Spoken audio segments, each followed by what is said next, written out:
to pray. There's no angels where I go, only pieces that are broken, scattered dreams across the floor. I'm home.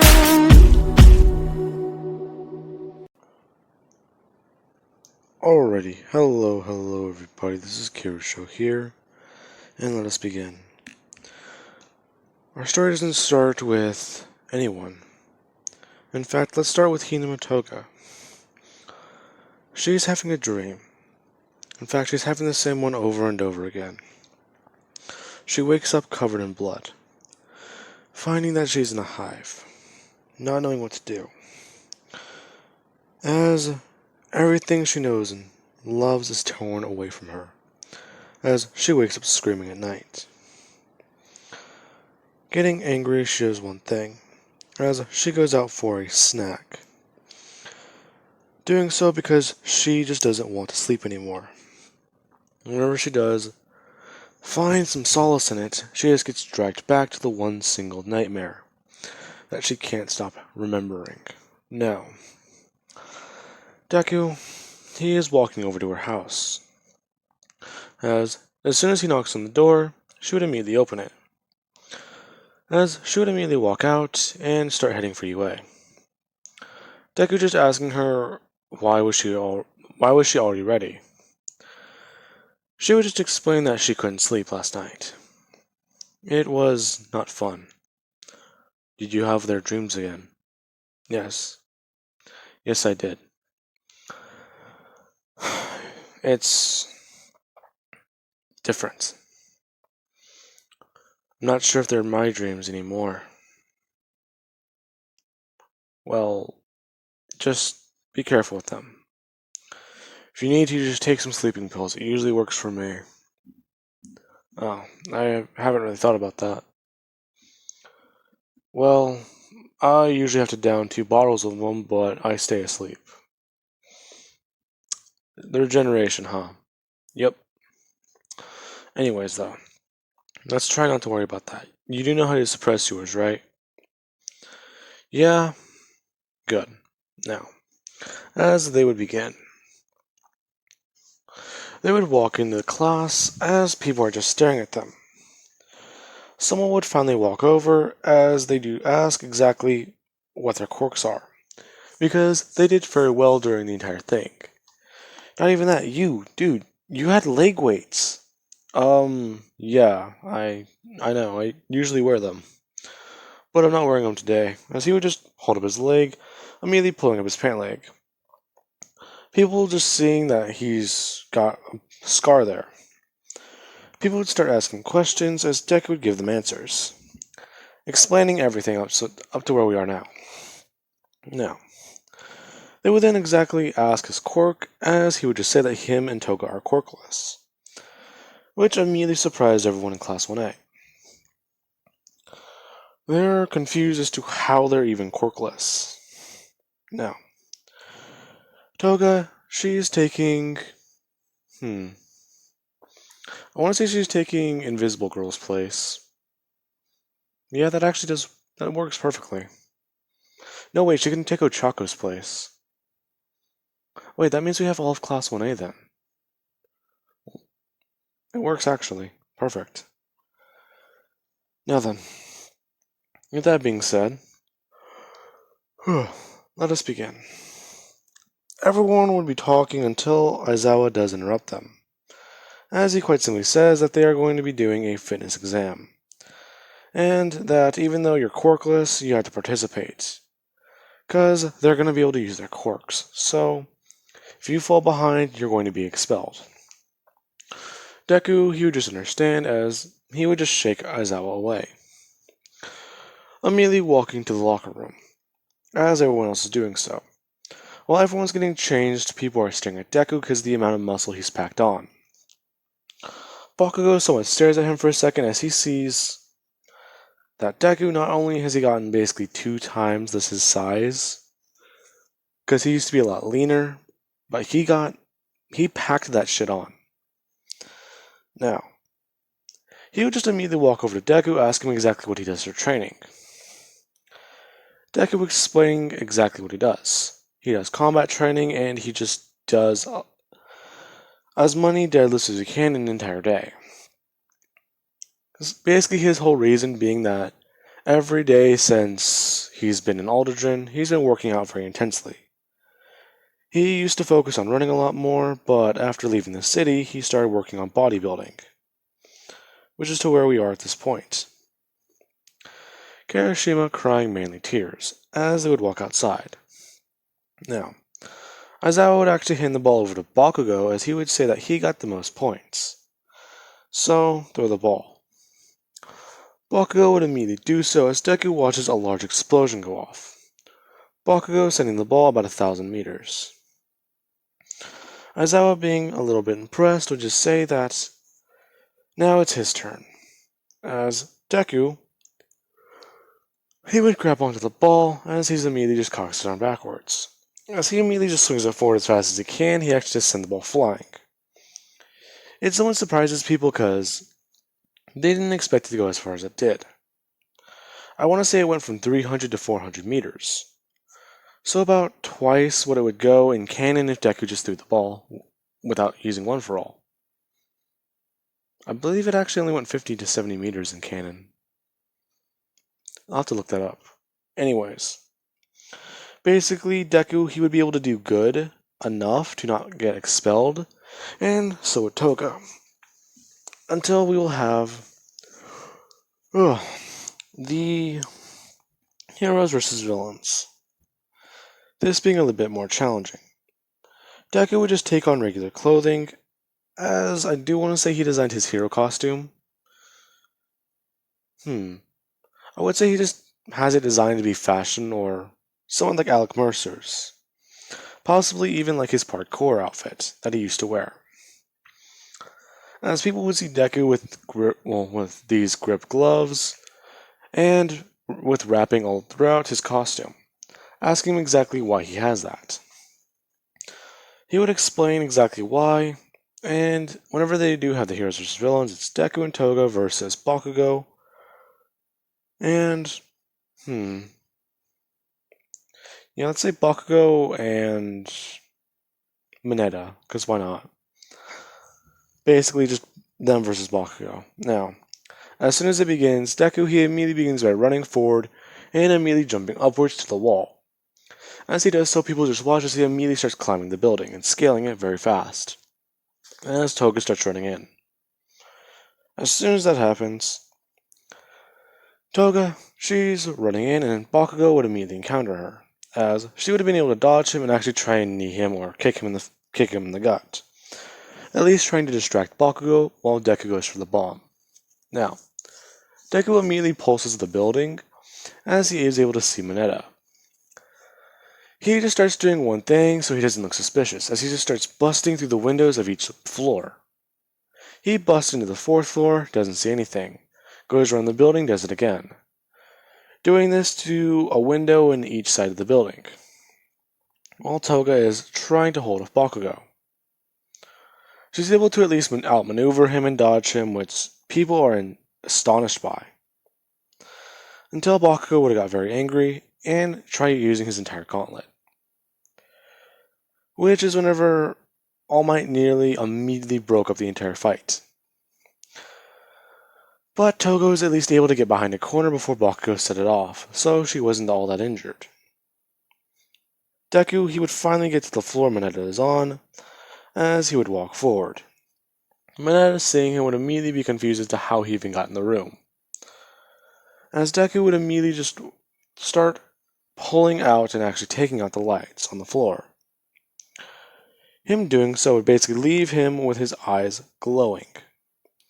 Mineta being the only one able to see this, as he's in utter horror, asking exactly what the hell they are, or what Deku is.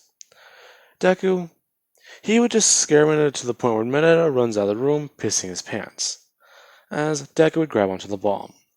Now, as that happens, Bakugo, he hears over All Might's radio that they are done, and that the heroes have won. Ironic. Now, as that happens, people begin to ask questions about exactly what they did. and how Deku's able to climb that well. Deku explained that he's been doing it for years, and he's still just trying to keep up on it. He remembers having to outrun hunters back in Alderdon, which people find a little fishy.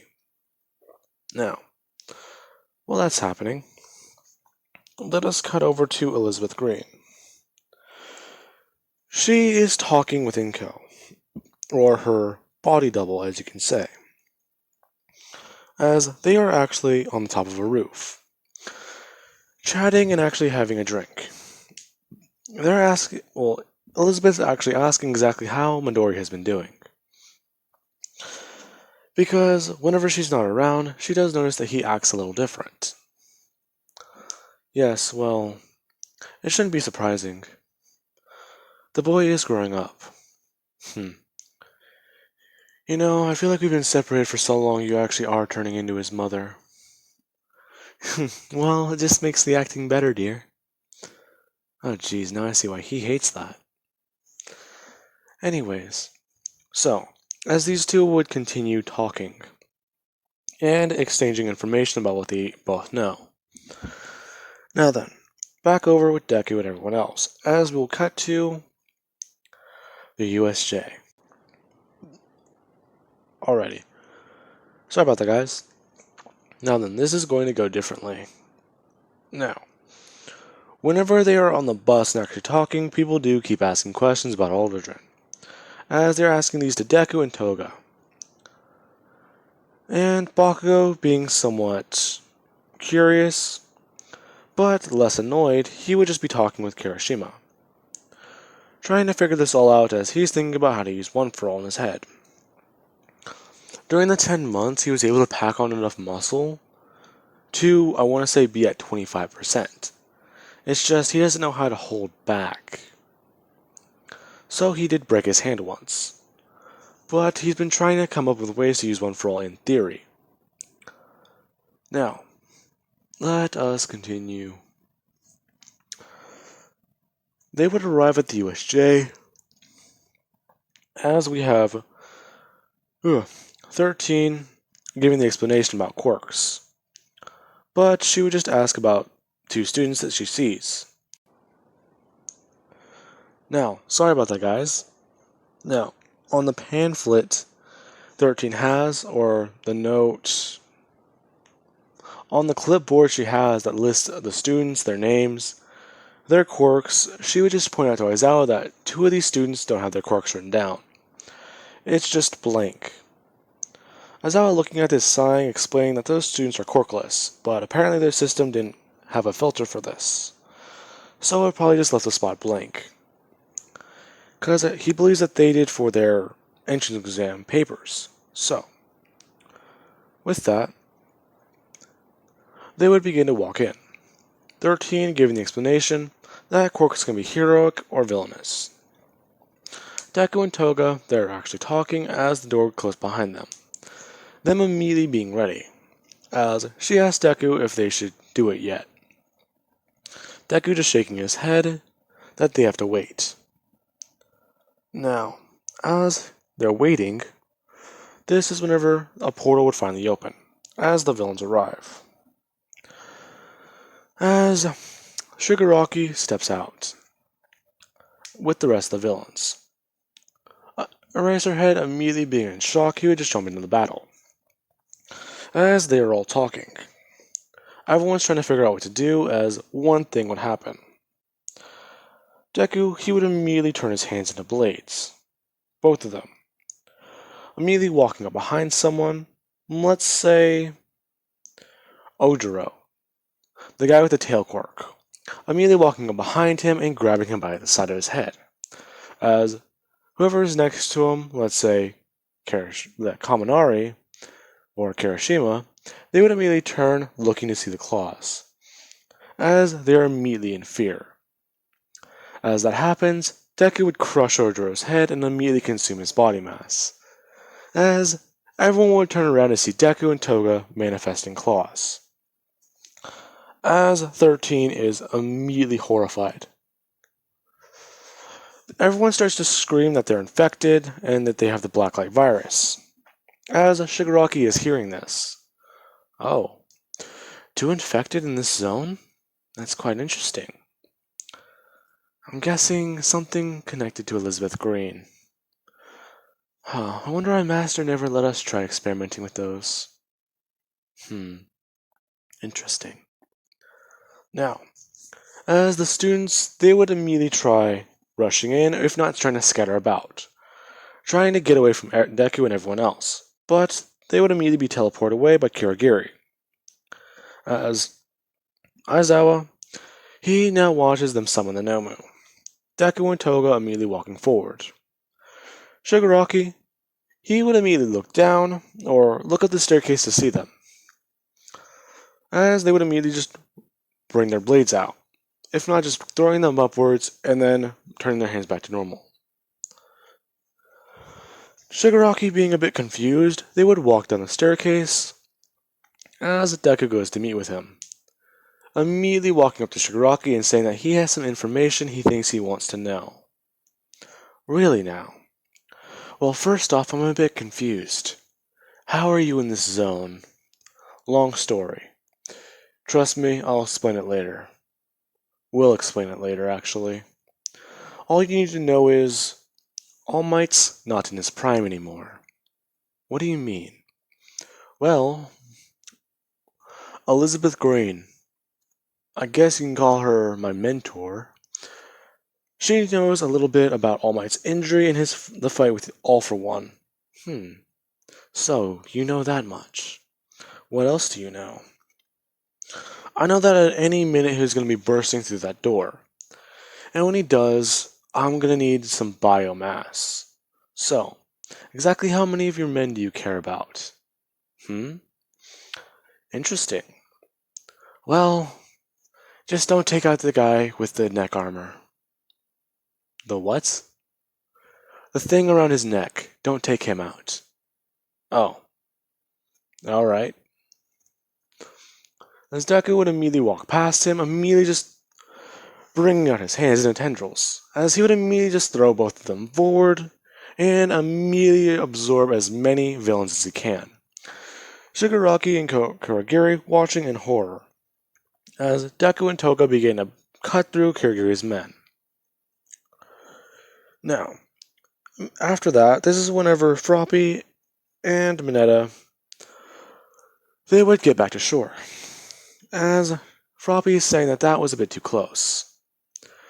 Deku, disguised as Ochiro, he would have walked forward holding out his hand, as he would offer them help up. Mineta, immediately taking it to it and clinging to it, would immediately just say that he's so scared. You don't understand, that Midoriya guy, he's evil.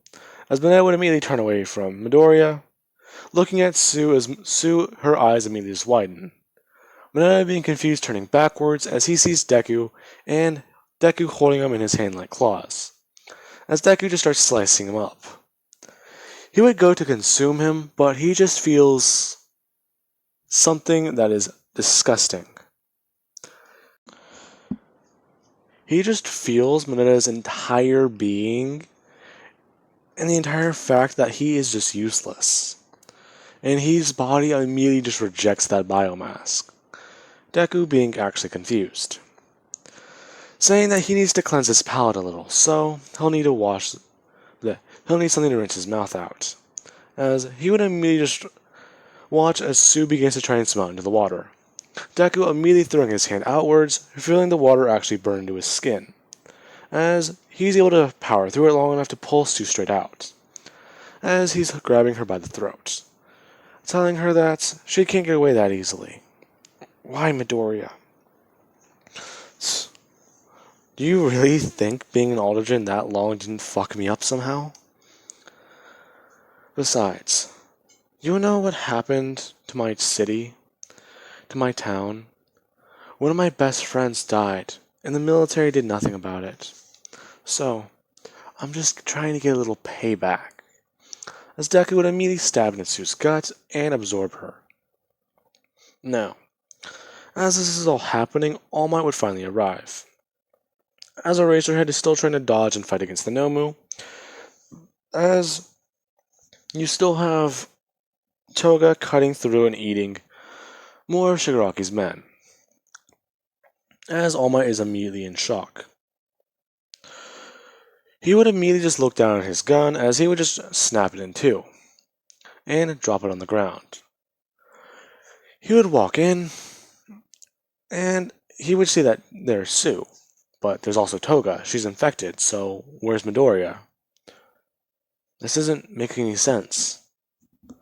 Well, I need to find Bakugo. Now, before All Might can even think about that, this is whenever the Nomu would immediately come charging in. As Deku, he just starts watching the battle.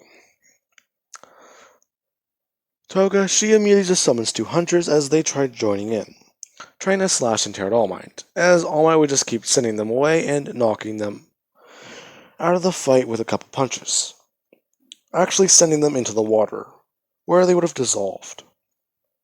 Because the Blacklight Virus, it is not resistant against water, but I'm pretty sure you can carry it in water, or at least infect small amounts. Now, with that, this is whenever Deku, he would finally make his presence known, as he immediately runs toward All Might and immediately just grabs onto his back, trying to consume him. All Might, immediately feeling this pain, would immediately just jump backwards and slam himself into the water, as he thinks that will finish off Deku, or at least whatever grabbed onto his back.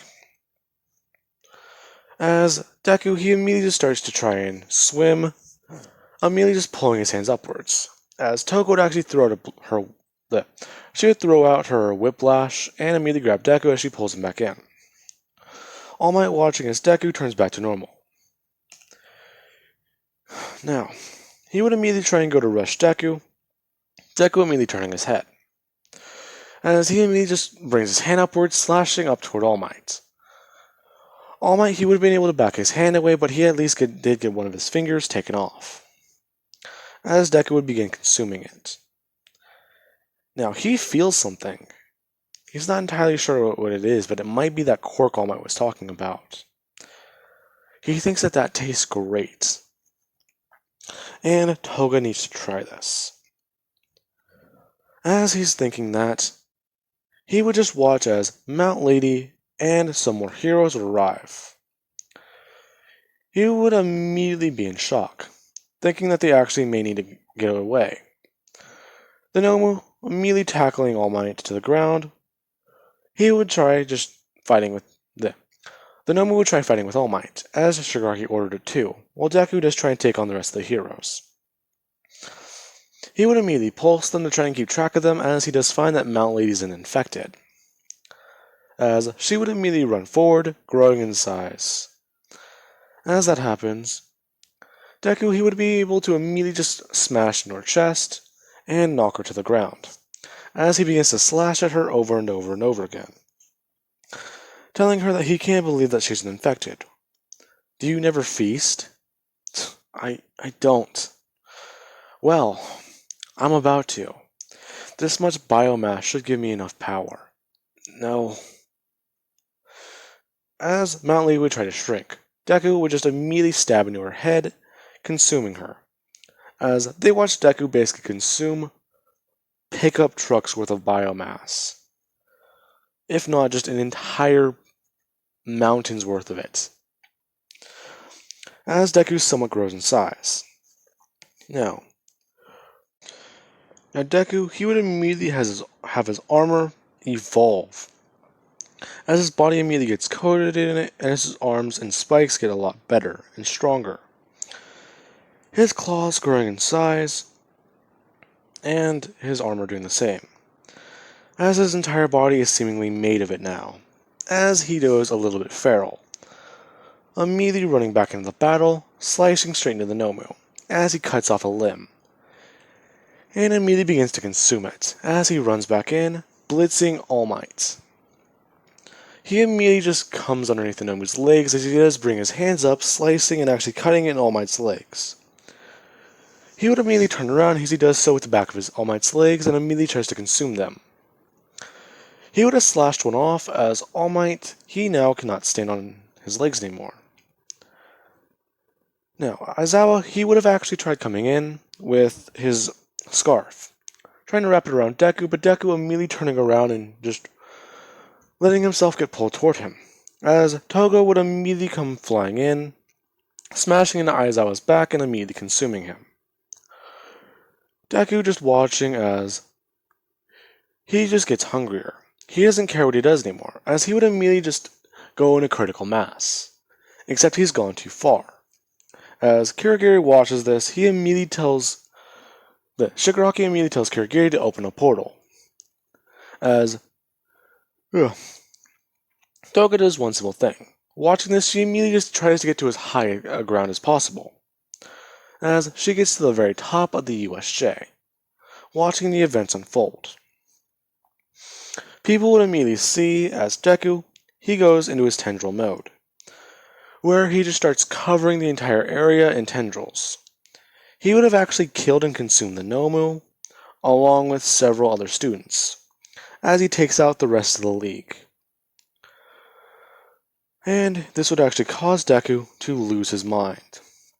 The memories he's just seen, it is crazy. He would have tried rushing him one more time, as he would have been able to slash in All Might's face and somewhat knock him away, as All Might is now revealing his weakened form. As soon as Deku actually does run over and pick up All Might, before he can even consume him or stab him in the chest, he would have been blasted in the face by an explosion and then immediately socked with 100% of One For All, as Bakugo sent him flying. This actually did break through Deku's armor and crack his skull open, as Bakugo is watching Deku just sitting there on an entire skyscraper's worth of spikes. He actually does have a few of these poking in through his chest, as Deku would just look down at these. Now, Bakugo would watch in horror as Deku does pull himself off of them, but he immediately has a real spike going to his head, whenever he falls off of them. He would just think that that's over, as Toga would immediately run over and immediately grab Deku, pulling it out of his head and jumping away. Now, she would immediately work on just getting them back to Deku's home as fast as possible. But this is whenever Shigaraki, he would just do one thing. He would have had Kirigiri open a portal for their new recruits, as Toga would walk through it with Deku. Now, afterwards, All Might is getting medical treatment, but while this is going on, we have a bit of a different story. Deku would wake up at home. He is not sure where he is, but he knows that it's been a minute. Toga, she would have specified that it's been longer than a minute, Izuku. What? Toga... what's going on in my head? Well, considering you had a spike get run through it, I see you're doing pretty good. Why are you... What happened? As she would immediately turn around, saying that they almost did it, but he kinda lost his mind. You consumed way too much. In fact, you consumed Mount Lady, then half of the entire league. That was over 300 people within 10 minutes. Deku would just ask exactly why she's so concerned about him, as he would look down at her hands. He would see the snow globe, as he asked her to put that down. But why? As she would just hold it outward, saying that this is a gift you gave to me, isn't it? It's a gift you gave me, Izuku. As she would immediately morph back into Uraka's face. As Deku, he immediately just looks at her in shock. Seeing the bite mark and the scar on her neck, he just asked her how she survived. He saw her die. She would specify that he saw her get taken away. He didn't see the rest. Whatever happened to her, she just remembers that part. The pain in her neck, and then something else. Something warm. She woke up a couple hours later. The bridge completely engulfed in darkness. She just did one thing. She started walking away until someone tried to stop her. She then started to run. She noticed she was faster. She was stronger. Eventually, whenever she got into the town, she found and ran into a girl. She's not sure why, but as soon as she ran into her, she just felt hungry. she consumed her by mistake. So she's been living her life. It's not fun. I sometimes forget who even I am. But it doesn't matter now. You know. We we can be together again, Izuku. As Deku, he's not even sure what to say. He just immediately walks over to her as she watches Deku do one thing. He brings his hands up to her shoulders as she just closes her eyes. She sort of expected this. Evolved don't survive together. They kill each other. So she just expects Deku to absorb her. But this is whenever Deku would do one thing she didn't expect. Pulls her close to him. As Deku begins to cry. Just saying that he can't believe she's back. If she would have told him, then that would have changed everything. He can't believe it. It's insane. Just, please, tell me why. Why have you been hiding it for so long? Well, I thought you would have, I'm pretty sure you would have said I was faking it, so I had to wait. But you've been waiting this long? Well, it's just, I had to show you something only I would know. If I did, you would have thought I was making fun of her. Or me. Making fun of me. As Deku just watches the joy that comes over Ochako just saying that. He would ask her exactly how long has he been Toga. Her explaining the whole time. She's somewhat lost herself in the role though. It's just insane. It's thrilling and bad. Because she's not sure sometimes whether if she's her or if she's Toga. Or if she's anyone. Deku completely understanding this. As one thing would happen. The glass in Deku's living room would immediately burst open, as there was a smoke grenade. Toga would immediately pull out her phone as she puts it on, saying that they need a portal now, as one opens up in the apartment and Deku and her walk through, right before the entire apartment goes up in flames. Now then, that is where I'm going to be leaving this part off of, guys. I do hope you enjoyed the video, and guess what? No one expected this twist.